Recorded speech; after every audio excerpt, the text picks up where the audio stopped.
فين دي؟ حمودي كل سنة وانت طيب، رمضان على الابواب خلاص. بص يا لولو، قبل ما تقول اي كلام انا عارفه رمضان السنه دي صيام صلاه ميه بس، انسي. ليه يا حبيبي؟ رمضان كريم. الله اكرم يا اختي، انا عارف جروبات الفيس دي اللي هبلاكي اللي تقعد تتكلم عن خزين رمضان وازاي نخزن الكرنب وازاي نخزن الميه. انا مش هخليك تدفع جنيه طولة شهر رمضان، وهنعمل عزومات كمان وببلاش. دي عايزه قاعده بقى. اكيد حجزت كراسي لينا في موائد الرحمن، صح؟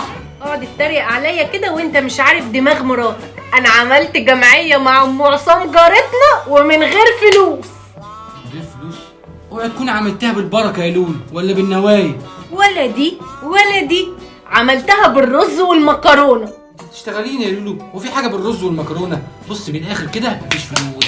انا مش عايزة فلوس. هو انت معاك فلوس؟ البركه فيكي. ولا انا معايا فلوس، بس الست ام عصام حلت لنا الازمه، عملت لنا جمعيه من 30 نفر وانا النفر التاني هقبض تاني يوم رمضان، وهعمل لك عزومات قشي محاشي وضاني وفراخ. وياقوت ومرجان. بس عاوز اعرف حاجه يا لولو، احنا هنعمل الحاجات دي ازاي كلها واحنا مش معانا فلوس؟ لا، ما احنا ال30 نفر بنخزن عند ام عصام، كل واحد عنده حاجه في البيت بيديها لها، قشي رز قشي فراخ قشي طماطم وهكذا بقى. انت لخبطت لي دماغي، ممكن تفهميني اكتر؟ انا هقولك، يعني فاكر اول الشهر لما كنت جايب لنا كيلو لحمه ورز، اديت الست ام عصام نص كيلو اللحمه وكيلو الرز كله، والنهارده بقى اديتها كيس المكرونه، وكان عندي صدر فرخه كده عيناه رحت مديهولها. انا بقى وال29 نفر الباقيين بنعمل كده كل يوم.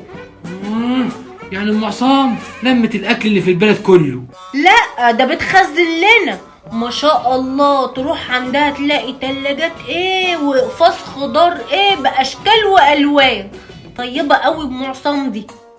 ما انا شايف الواد عصام النهارده عامل زي العجل، وعيالي هفتانين وتعبانين. بتسرقينا يا لولو؟ طب انت عارف هتقبضني نص خروف وفرختين ونص كيلو كبد وقوانص وكيلو رز. انا حاسس ان انا عايز اغلط بس مش عارف. قومي يا لولو روحي لام عصام وهاتي كل الاكل اللي انت وديته لها. ما انا بقالي شهر بديها وانا فاكره اديتها ايه. وبعدين دي جمعيات 2023 ما عادتش فلوس خلاص، والناس كلها بتعمل كده. كل منطقه بتلم اصحابها ويعملوا جمعيه رز ومكرونه ولحمه، بياخدوا كوبايه رز ويدوها الباقي، ياخدوا معلقتين صلصه من البرطمان ويدوها باقي البرطمان. كنت بجيب لكم لحمه وحشتني والله. هناكلها في رمضان والله.